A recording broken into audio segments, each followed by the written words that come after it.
yourself.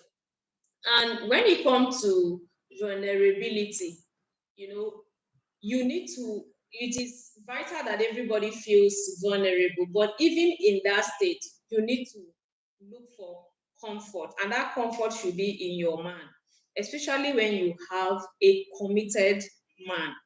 You need to make sure whatsoever, however it is, that you're in peace, you're at peace with your man, you are comfortable with your man, you solve issues that will, cause a lot of problems for your relationship.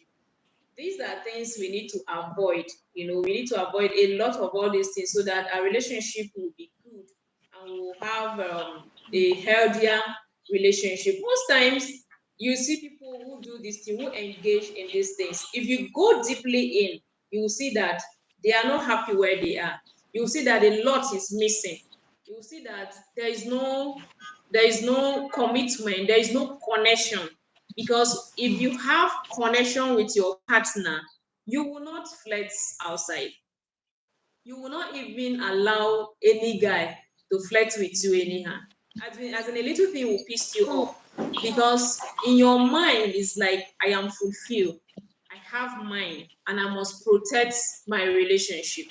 So when we learn to protect our relationships, that is when we will enjoy our relationship. But whenever you see a woman or a man going doing this thing, for men, you see, I don't always compare men behavior with women, because I know that the nature of man is to chase women.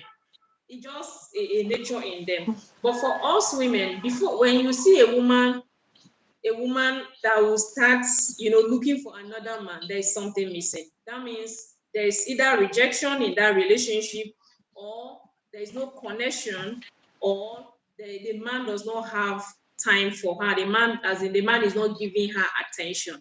That is when you see a woman start looking for another guy for attention, because truly we seek attention. We want our men to give us attention. So the moment it is missing in your relationship, you see yourself outside. So we all know how these things work. But for men, it's like a way of life to chase. It's like a way of life to flex. So no matter how you say it, they will always do it. That is meant for you. So I think that is why in their own case, it's not something you can just wake up and say, don't do. But rather, you will find another subtle way to see how they can reduce it. They might reduce it, but they won't stop it. They won't stop it, but they can reduce the frequency and so on. But for us women, we all know that our problem is mostly when something is missing. If everything is intact, we are always fine. So when something is missing, what do you now do?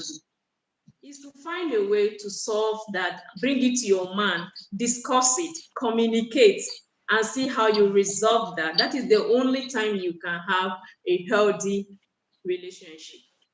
Thank you, babe. Afa, you have anything to add to that?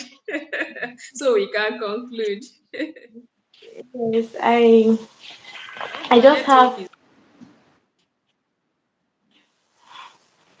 yes, let me just add two things and I'm done. Okay, in all you do as a person, put in mind the bigger picture, which happens to be your partner.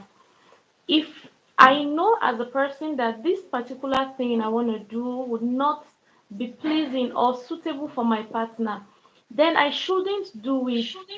Not even in a quest for revenge or trying to make or prove a point or something. Thing you want to do as a either guy or a lady, let the partner be your utmost priority. As if you are just all alone, you are not in any serious relationship, you don't have anyone you are accountable to.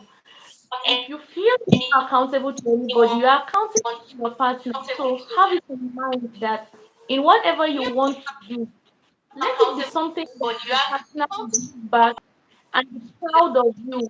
And then their faces when such scenario is being mentioned. Then another thing I want to talk about is um, using social media to measure the standard or the Mm. of your partner.